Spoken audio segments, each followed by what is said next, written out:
Hi everyone, thank you for watching today. Before I begin, I need to ask you something. Ladies, please write in the comments what city you're watching from. I need to know I'm not alone in this. I need to know there are women out there who can understand what I'm going through. Because right now, I feel like I'm drowning, and I don't know if I'll ever come up for air. My name is Caroline. I'm 45 years old. I live in Portland, Oregon. I'm a high school English teacher. I have 2 kids, a boy and a girl, 17 and 15. And until 3 months ago, I thought I had a happy life, a good marriage, a best friend who knew me better than anyone. I was wrong about everything. Let me start from the beginning, because you need to understand how deep this betrayal goes. You need to understand that this wasn't just my husband cheating. This wasn't just my best friend betraying me. This was my entire adult life being a lie. I met Lisa when we were 15 years old, sophomore year of high school in Seattle. She transferred to our school in October, middle of the semester. Shy, quiet, sitting alone at lunch. I felt bad for her, so I invited her to sit with me and my friends. That was it. That was the moment that would define the next 30 years of my life. We became inseparable. Best friends don't even cover it. We were sisters, closer than sisters. We told each other everything, every secret, every fear, every dream. We had sleepovers every weekend. We got our periods at the same time. We learned to drive together. We applied to colleges together. We both got into University of Washington, roommates freshman year. We joined the same sorority. We stayed up all night talking about boys, about our futures, about who we wanted to be. She knew things about me that no one else knew. My insecurities, my fears, about not being good enough, my complicated relationship with my mother.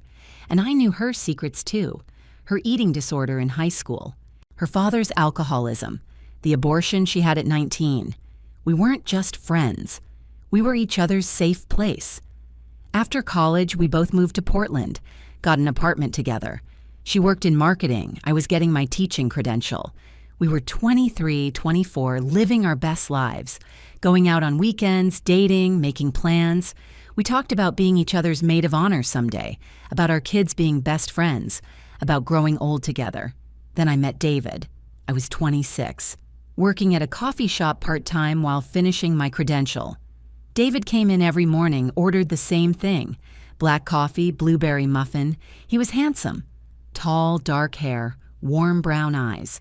He worked in tech, software engineer, started chatting with me, asked me out.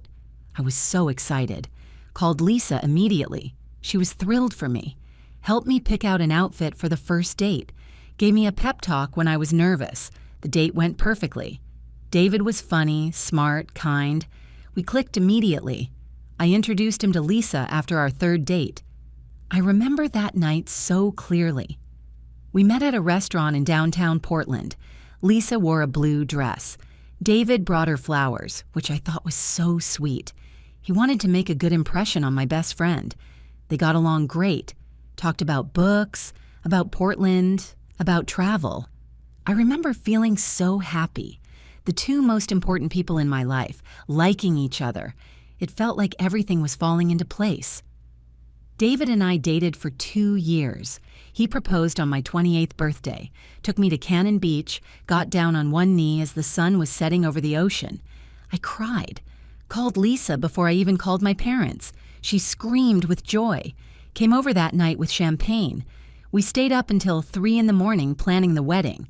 She was my maid of honor, of course. Helped me with everything. Dress shopping, venue hunting, seating charts. Threw me the most beautiful bridal shower. Gave a toast at my wedding that made everyone cry. Talked about how she knew from the moment she met me that I would find someone amazing. How David was perfect for me, how she'd never seen me so happy. I remember dancing with her at my wedding, both of us drunk and giddy. She whispered in my ear, "I'm so happy for you, Caro. You deserve this. You deserve everything." I believed her. David and I bought a house in the suburbs, started trying for kids right away. Lisa was there through all of it, through the miscarriage I had at 30, through the successful pregnancy a year later when I had my son, Jake. She was in the delivery room with me, held my hand through contractions, cried when Jake was born. She was Aunt Lisa, Jake's godmother. She babysat all the time, came over for dinners 3-4 times a week. She and David got along so well. They had inside jokes. They texted each other funny memes. Sometimes I'd come home and they'd be laughing about something, and they'd try to explain, but I wouldn't get it. I didn't mind. I was happy they were close. It meant my family was complete. When I got pregnant with my daughter Emma 2 years later, Lisa was the first to know. She threw the baby shower. She was in the delivery room again. She bought matching outfits for Jake and Emma. She was part of our family. Over the years, Lisa dated various men. No one serious. She always said she was too picky, that she hadn't found the right person. I tried to set her up a few times with David's friends from work. Nothing stuck. She'd shrug it off, say she was happy being single, say she had us, she didn't need a man. I worried about her sometimes, worried she was lonely. But she always insisted she was fine. She had her career. She had us. She had her hobbies. She traveled a lot. Went to Europe twice, to Thailand, to South America. Sometimes I was jealous of her freedom, the ability to just pick up and go, while I was drowning in diapers and parent-teacher conferences. But I loved my life. I loved David. He was a good husband. Not perfect, but good. He worked hard, provided for us. He wasn't the most emotionally available person, but he tried. He came to the kids' soccer games. He helped with homework. He kissed me goodbye every morning. Yes, our sex life had gotten routine. Yes, we sometimes went weeks without really talking, just coordinating schedules and kid logistics. Yes, I sometimes felt more like roommates than lovers. But that's marriage, right? That's what happens after 15 years. The passion fades, but the partnership remains. Lisa was always there to vent to, when David forgot our anniversary, when he worked late for the 3rd week in a row, when I felt invisible and taken for granted. She listened. She sympathized. She told me all marriages go through rough patches. She said David loved me. I could see it in how he looked at me. What I didn't see was how he looked at her. Last year, Lisa started having headaches. Bad ones. She brushed them off at first. Stress, she said. Too much screen time at work, but they got worse. She started getting dizzy, having trouble with her vision. I begged her to see a doctor. She finally did. Brain tumor, glioblastoma, aggressive, inoperable. The doctor gave her 6 months to a year. I fell apart. Completely fell apart. My best friend, my sister, the person who knew me better than anyone, she was dying. David held me while I sobbed. The kids cried. Lisa was Aunt Lisa. She'd been there their whole lives. This couldn't be happening. Lisa was so brave. She decided not to do chemo. The doctors said it might give her a few more months, but the quality of life would be terrible. She said she'd rather have 6 good months than 9 miserable ones. I understood, but it broke my heart. Those last months were brutal. Watching her deteriorate, watching her lose weight, lose her hair from the steroids they gave her for the swelling, watching her struggle to remember words. I visited her every day, brought her food she couldn't eat, sat with her, held her hand, cried with her. David came with me sometimes. He was wonderful with her, gentle, kind. He'd sit and talk to her about nothing, about memories, about inside jokes I didn't understand. I was grateful he was there, grateful he loved her too. Lisa died on a Tuesday in June, hospice at her apartment. I was there. So was David. So were her parents, who flew in from Seattle. She died peacefully, the nurse said, just stopped breathing. One moment she was there, the next she wasn't. I screamed. I actually screamed. David had to pull me away from her body. I couldn't breathe, couldn't think. My best friend, 30 years, gone. The funeral was the following Saturday. Big service. Lisa had a lot of friends from work, from college. The church was packed. I gave a eulogy. Don't remember what I said. Something about sisterhood, about unconditional love, about how she made everyone around her better. I cried through the whole thing. David stood in the front row, tears streaming down his face. I'd never seen him cry like that, not even at his own father's funeral. After the service, we went to Lisa's apartment to help her parents sort through her things. They were flying back to Seattle in a few days and wanted to pack up what they wanted to keep, donate the rest. I volunteered to help. I wanted to be close to her things, to feel close to her one more time.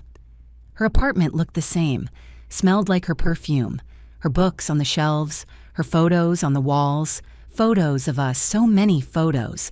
Us in high school, us in college, us at my wedding, us with Jake and Emma as babies. 30 years of friendship documented on her walls. Her mom asked me to go through Lisa's bedroom, pack up her clothes for donation. I said yes. Went into her room alone, sat on her bed and cried for 20 minutes first. Then I started going through her dresser, her closet, folding clothes, putting them in boxes. That's when I found it. A shoebox in the back of her closet, under a pile of sweaters. I almost didn't open it, but something made me, maybe curiosity, maybe fate. Inside were letters, dozens of them, all addressed to Lisa, but not mailed. These were letters she'd written to herself, a journal of sorts, dated entries going back years. I started reading. I don't know why. I should have put them back. They were private, but I was desperate to feel close to her, to hear her voice one more time, so I read. The first few entries were mundane, thoughts about work, about a guy she was dating briefly, about a trip to Paris. I smiled through tears. This was so Lisa, always writing, always processing through words. Then I got to an entry from 15 years ago, June 2009, a month after Emma was born. It said, I slept with David again today. Caroline was at her mom's with the kids. He came over. We can't keep doing this, but I can't stop. I love him. God help me, I love him. I stopped breathing, read it again and again, slept with David, my husband. No. This had to be a different David, a mistake, a joke, something. But I kept reading, and it got worse, so much worse. Entry after entry, year after year. Details I didn't want to know, times they were together, places. How guilty she felt, how much she loved him, how she wished she could tell me but couldn't, how she knew she was a terrible person, how she couldn't stop.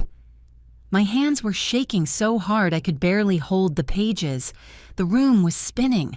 I thought I was going to throw up. This couldn't be real. This couldn't be happening. But it was real. The dates, the details, things only someone who was there would know. Times I was at work, times I took the kids to my parents, times I was on school field trips. 15 years. They'd been doing this for 15 years.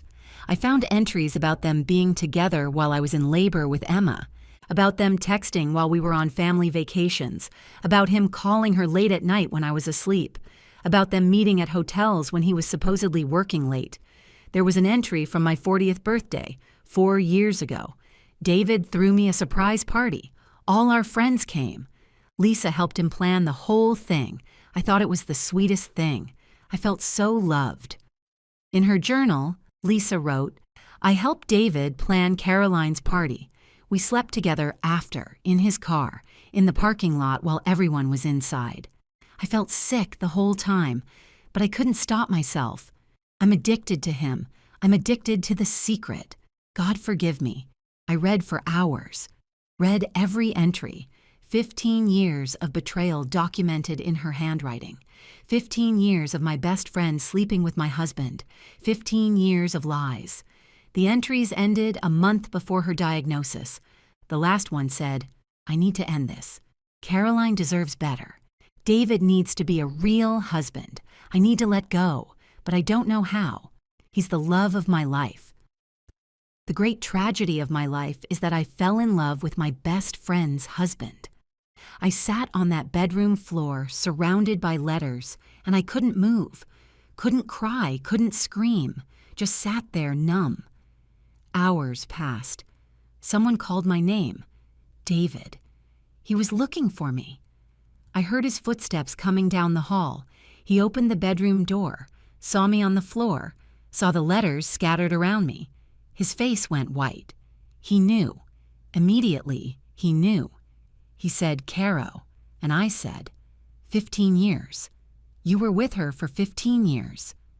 He tried to explain, started talking, but I couldn't hear him. The ringing in my ears was too loud. I stood up, pushed past him, left the apartment, got in my car, drove. I don't remember driving home, don't remember the route.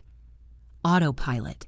I ended up in our driveway, the house I'd lived in for 15 years, the house where he'd lied to me every single day. The kids were at my parents' for the weekend. Thank God. David came home an hour later, found me sitting on the couch, the letters in my lap. He tried to talk.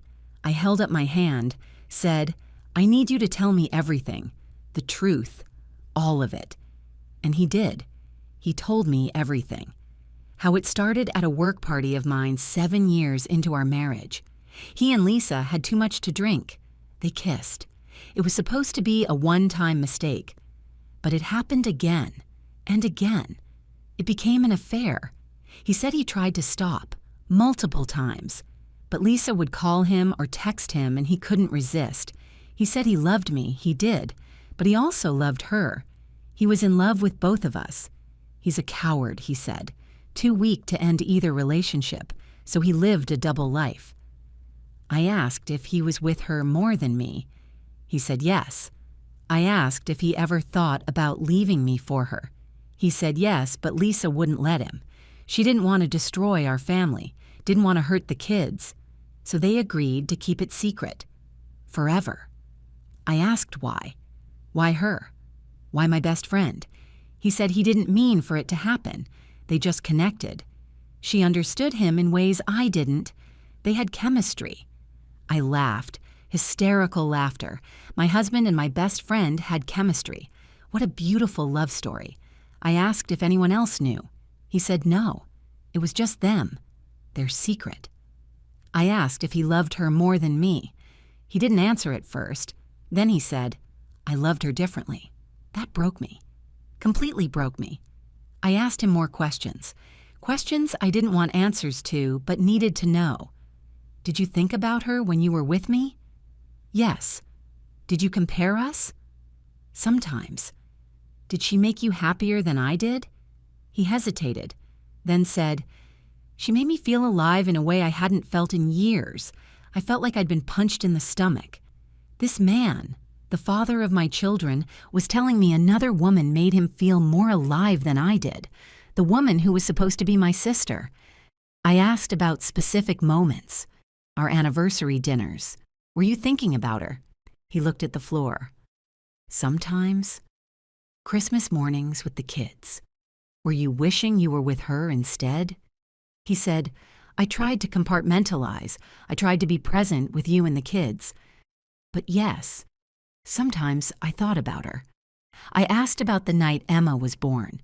Lisa was in the delivery room with us. She held my hand. She cried when Emma came out. Was something going on between you then? He said yes. They'd been together for almost 8 years at that point. He said watching Lisa in the delivery room was one of the hardest moments of his life. Seeing her support me through giving birth to his child while carrying on a secret relationship with her. He said it broke something in him that day, but not enough to stop, not enough to tell me the truth, not enough to end it. I asked if they ever talked about running away together. He said yes, multiple times. Lisa wanted to. She said she'd leave Portland, move somewhere far away with him, start over, but he couldn't do it. Couldn't leave Jake and Emma. So they stayed, and they continued the affair for 7 more years. I asked what happened when Lisa got sick. When did the affair end? He said it ended the day she got diagnosed. She called him, told him about the tumor, told him it was over, that she couldn't die with this secret, that she needed to make peace with what they'd done. She wanted to tell me. He begged her not to, said it would destroy me, destroy the kids. She agreed to keep the secret on one condition, that he never contacted her again except in my presence, that he let her die with some dignity. He honored that, he said. The last 6 months of her life, he only saw her when I was there. He never called her, never texted her. When she died, he said it felt like losing a limb, like half of himself died with her. He said he sobbed in the shower every night for weeks after her funeral. I heard him sometimes and thought he was just grieving our friend. I had no idea he was grieving the love of his life. I asked if he was still in love with her now. He said yes. He always would be. She was his person, his soulmate. I asked what that made me. He said, "You're my wife, the mother of my children. I love you too, just differently." There it was again, differently. Like I was the consolation prize, the backup plan, the woman he settled for because he couldn't have the one he really wanted. I told him to get out. He tried to argue, tried to say we could work through this, go to therapy, that 15 years is a long time, but we'd been married for 17 years. We had history. We had children. We could rebuild. I screamed at him, screamed that there was nothing to rebuild, that everything was built on lies, that I didn't know him, that I never knew him, that the man I thought I married didn't exist. I told him to get out of my house, get out of my life. You don't get to fix this. He left, went to a hotel. That was 3 months ago. The kids know we're separated, but they don't know why. I can't tell them. Can't destroy their memory of Aunt Lisa. She just died. They're grieving. I can't add this to their pain. Jake asks me every day when Dad is coming home. He's angry with me. Thinks this is my fault. Thinks I'm the one pushing Dad away. He's 17, almost a man, and he looks at me with such resentment. He doesn't understand why I won't let his father come back, why I won't try to fix things. He says all marriages have problems. He says his friend's parents went through a rough patch and worked it out. Why can't we? I can't tell him. Can't say, your father had a 15-year affair with your godmother. Your Aunt Lisa, who you loved, who babysat you, who came to every single one of your soccer games, was sleeping with your father the entire time. Can't destroy that for him. Emma is worse. She's 15. She cries every night. I hear her through the walls. She was so close with Lisa. Lisa taught her how to do makeup, took her shopping for her first bra, had the period talk with her when I was too embarrassed. Emma's room is full of things Lisa gave her. Stuffed animals, books, jewelry. She sleeps with a teddy bear Lisa won for her at a carnival when she was 6. How do I tell her that woman betrayed us?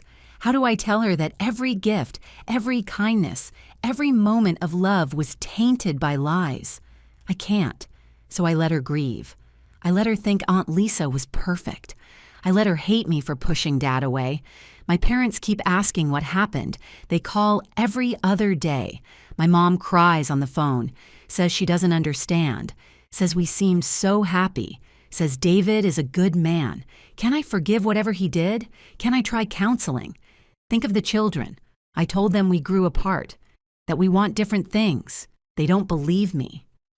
My dad came over last week, sat me down, said, "Caroline, marriage is hard. Your mother and I almost divorced 3 times, but we worked through it. You don't give up on 17 years. You don't give up on family." I wanted to scream. This isn't a rough patch. This isn't growing apart. This is betrayal so deep it shattered my entire reality. But I can't tell him, can't tell anyone, because if I tell them about David, I have to tell them about Lisa, and Lisa's parents are my parents' best friends. They've known each other for 30 years. How do I destroy that? So I stay quiet. I take the blame. Let everyone think I'm the difficult one, the one who won't forgive, the one breaking up the family over nothing. I'm in therapy now, 3 times a week. I don't sleep. I've lost 20 pounds. I can't focus at work. I look at old photos and I see lies. I see them looking at each other. I see signs I missed. How did I miss it? How did I not see? The therapist, Dr. Martinez, is kind, but I can see the pity in her eyes. She says things like, affairs thrive in secrecy. Even the most observant person can be deceived. You were manipulated by 2 people you trusted completely. This is not your fault, but it feels like my fault. I keep going back through memories, dissecting them, looking for clues. That time 5 years ago when I came home early from a conference and David seemed startled to see me. He said he was napping. Was Lisa there? Had she just left? That time, I found a long blonde hair on David's jacket, and he said it must have been from a coworker. Was it Lisa's? All those times David worked late. All those business trips. Were they real, or was he with her? All those times Lisa canceled plans last minute, said she wasn't feeling well. Was she with him? I torture myself with these questions. Dr. Martinez says I need to stop, says I'm stuck in the rumination phase of grief, that I need to move toward acceptance. But how do you accept that your entire adult life was a performance? That the two people you trusted most were lying to your face every single day? She wants me to try medication, says I'm showing signs of depression. No kidding. My husband and best friend had a 15-year affair. Of course, I'm depressed. But I refuse the pills. I need to feel this, need to process it. Numbing it won't help. She asks me what I'm most angry about. I tell her everything. She asks me to be specific. What's the worst part? I think about it, and I realize the worst part isn't the sex, isn't even the 15 years. The worst part is that they had something I never had with either of them. David said Lisa made him feel alive, that they had chemistry, that she understood him in ways I didn't. I was married to this man for 17 years. We built a life together. We had 2 children together, and I never made him feel the way she did. I was never enough. I was never the one he really wanted. I was just the one he chose because it was easier, because leaving would be too complicated, because of the kids. And Lisa, my best friend, my sister, she knew me better than anyone. Except she didn't, because if she really knew me, really loved me, she couldn't have done this. You don't betray someone you love this deeply. You don't sleep with their husband for 15 years. You don't sit at their dinner table, play with their children, listen to their problems, all while destroying their life. Unless the friendship was fake, unless I was never really her friend. Maybe I was just convenient. Maybe I was the cover story, the beard that made the affair possible. As long as I trusted both of them completely, they could continue forever. And I did trust them. Completely, blindly, stupidly. I'm angry at her, so angry. But she's dead. I can't scream at her, can't demand answers, can't ask her how she could do this to me. She's gone. And somehow that makes it worse. I'm furious at a ghost, and I'm angry at him, at David, the man I built a life with, the father of my children. He looked me in the eye every day for 15 years and lied. Came home from being with her and kissed me hello, made love to me while thinking about her. But mostly I'm angry at myself. How did I not know? How did I spend 30 years with someone and not see who they really were? How did I trust so blindly? How did I miss 15 years of betrayal happening right in front of me? Everyone tells me it's not my fault. The therapist says affairs thrive in secrecy, that even the most observant person can be deceived, that I was a victim. But I don't feel like a victim. I feel like a fool. I keep thinking about all the times the 3 of us were together. Family dinners, holidays, birthdays. Were they looking at each other, touching under the table, texting when I left the room? Were they laughing at me? Christmas, 3 years ago. We hosted at our house. Lisa came over early to help me cook. We were in the kitchen making stuffing, and she was telling me about some guy she'd been on a date with, how he was boring, how there was no spark. She said, "You're so lucky, Caro. You found your person. David is one of the good ones." I hugged her, said she'd find her person too. She just needed to be patient. She was sleeping with my husband, while making stuffing in my kitchen, while telling me how lucky I was, while I hugged her and told her everything would be okay. The audacity, the cruelty of it. Jake's 13th birthday. We had a party at our house, 20 kids running around. Lisa was there helping supervise. I remember David and Lisa were in charge of the piñata. They were laughing together, trying to hang it from the tree. I took a photo. It's still on my phone. I look at it now and I see the way they're looking at each other, the ease, the intimacy. It was right there, right in front of me. And I saw it as friendship. Emma's dance recital last year. Lisa came with us, sat between me and David in the audience. Emma was so happy to see her there. After the show, Emma ran up to us and Lisa hugged her, spun her around, said, "You were incredible, sweet girl. I'm so proud of you." David was filming on his phone. I was beaming. We looked like a family, the four of us. Except two of them were lying. Two of them were in love with each other, and I was the idiot who didn't see it. My 40th birthday. David threw me that surprise party. Everyone was there. My parents, my co-workers, old friends. Lisa gave a toast.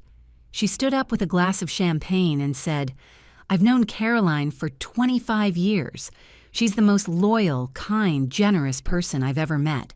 She's been there for me through everything. She's my sister in every way that matters. I love her more than words can say." Everyone clapped. I cried, hugged her, whispered thank you in her ear. And according to her journal, she and David had sex that night. In his car, in the parking lot. While I was inside opening presents and feeling loved. They couldn't even wait until the party was over. They had to sneak out like teenagers and betray me while I was celebrating my birthday. How do you do that? How do you stand up in front of someone and declare your love for them, then sleep with their husband in a parking lot? What kind of person does that? And I loved this person, trusted this person, told this person my deepest secrets. She knew everything about me. She knew about my miscarriage, about my insecurities, about how I sometimes felt invisible in my marriage, about how David and I barely had sex anymore, about how I sometimes wondered if he still loved me. She listened. She sympathized.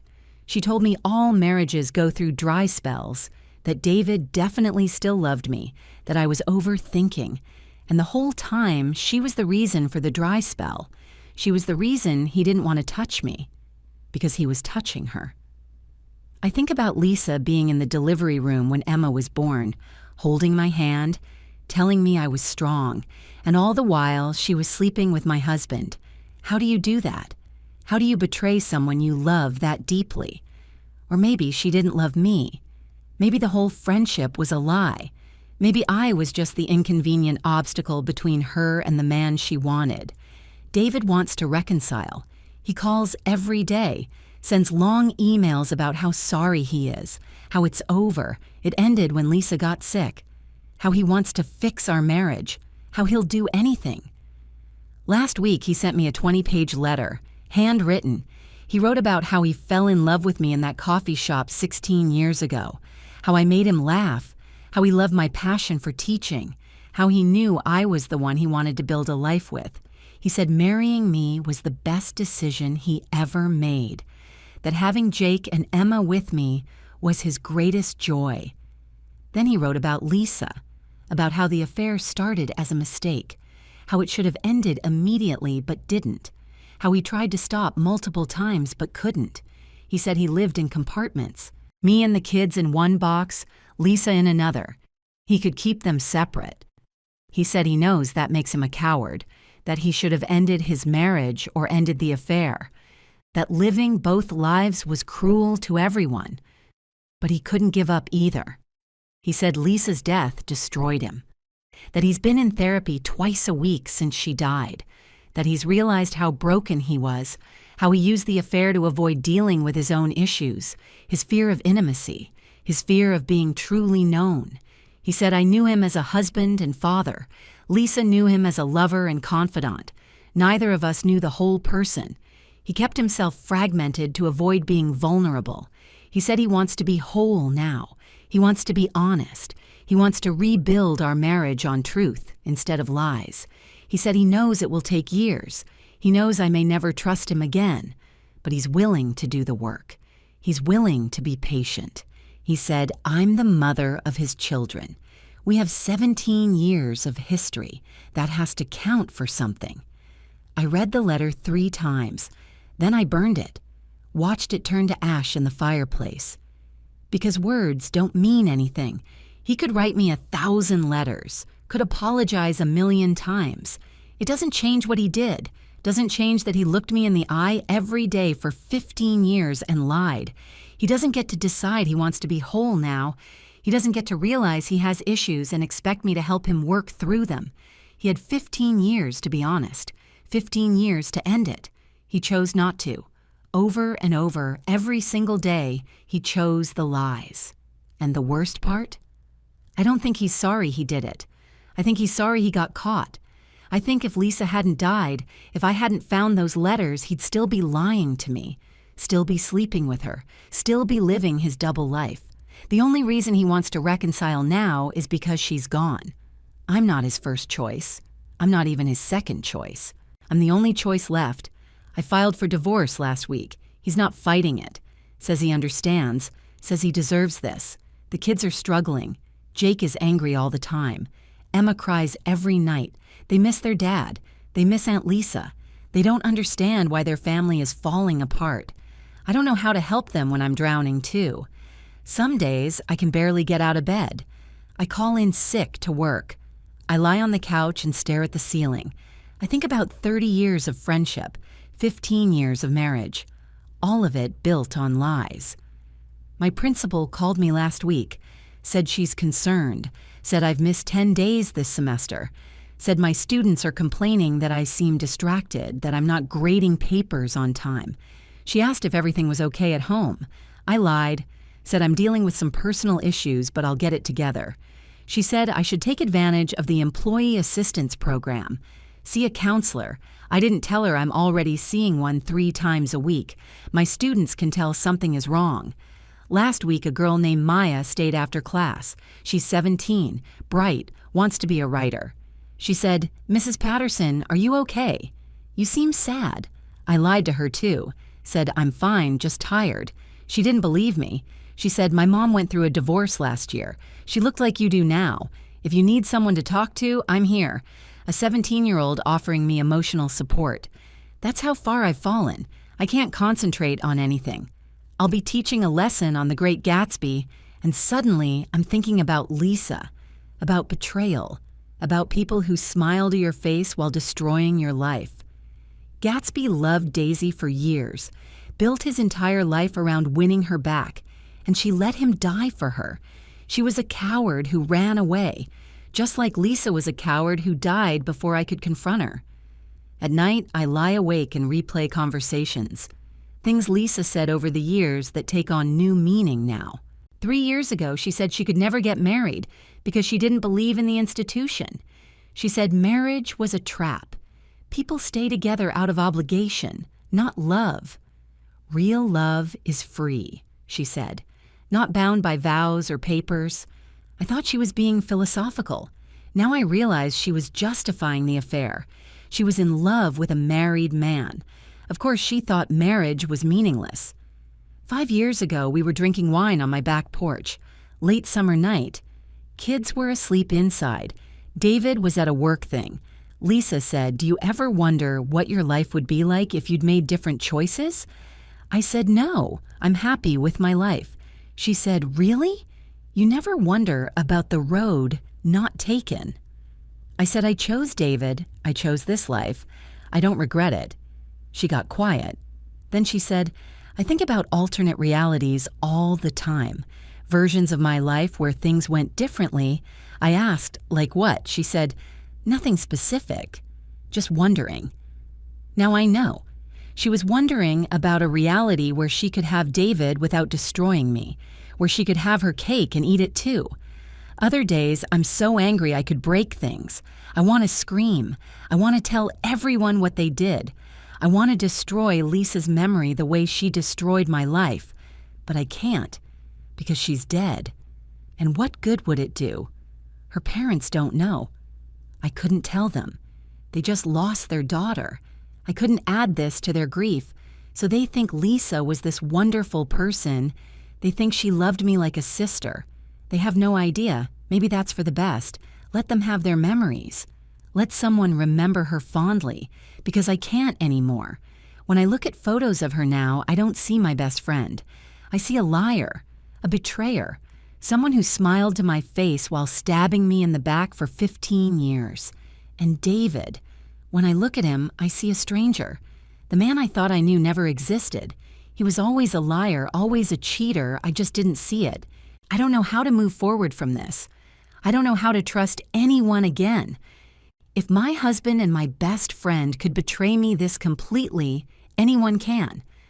I don't know how to explain to my kids why their family broke, how to tell them that sometimes the people we love hurt us the most, that sometimes there's no good reason, sometimes people are just selfish and weak.